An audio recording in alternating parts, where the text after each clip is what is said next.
કેમ છો દર્શક મિત્રો? જય શ્રી કૃષ્ણ, જય ખોડિયાર. તમારા સૌનું હાર્દિક સ્વાગત છે અનુસ રેસીપીમાં. હોળી અને ધૂળેટીની તમને ખૂબ ખૂબ શુભેચ્છાઓ. આજે આપણે હોળી નિમિત્તે ઠંડાઈ બનાવવાના છે, તેના માટે આપણે સામગ્રી જોઈ લઈએ. તો પિસ્તા છે, બદામ, કાજુ છે, બદામ છે, ઇલાયચી છે, જાયફળ છે, મગજતરીના બી છે, વલિયારી છે, મરિયા છે, ખસખસ છે અને થોડી ગુલાબી સાકર છે. તેનો ભૂકો કરી લઈશું. હવે આપણે મિક્સર જારમાં પહેલાં સાકર લઈ લઈશું. ત્યારબાદ મેં ઇલાયચીના દાણા કરી લીધા છે અને જાયફળનો થોડો અધકચરો ભૂકો કર્યો છે, તે નાખીશું. પહેલાં આને ગ્રાઇન્ડ કરી દઈશું, ત્યારબાદ બીજી વસ્તુ ગ્રાઇન્ડ કરીશું. જો આ અધકચરો ભૂકો થઈ ગયો છે, હવે આપણે તેમાં બાકીની સામગ્રી ઉમેરીશું. સૌપ્રથમ મરિયા નાખીશું, ત્યારબાદ મગજતરીના બી નાખીશું.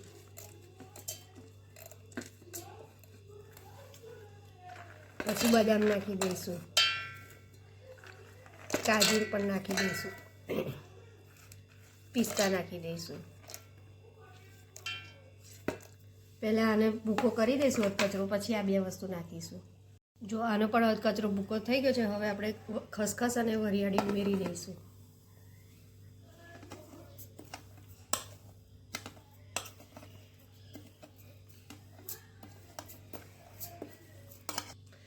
છેલ્લે તેમાં 2 ચમચી સૂંઠનો પાવડર ઉમેરીશું. હવે આ બધી વસ્તુને સરસ ગ્રાઇન્ડ કરી દઈશું. તો જો આ રીતનો સરસ ફાઇન પાવડર થઈ ગયો છે. હવે આપણે તેને એક બાઉલમાં લઈ લઈશું.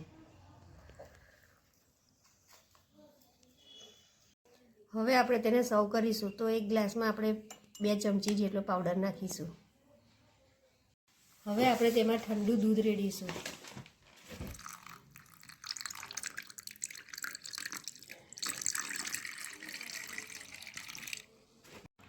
તો તૈયાર છે આપણી ઠંડાઈ. તેને બરાબર હલાવીને મિક્સ કરી દીધું છે. છેલ્લે આપણે તેમાં ઉપરથી ડ્રાયફ્રૂટની કતરણથી ગાર્નિશિંગ કરીશું.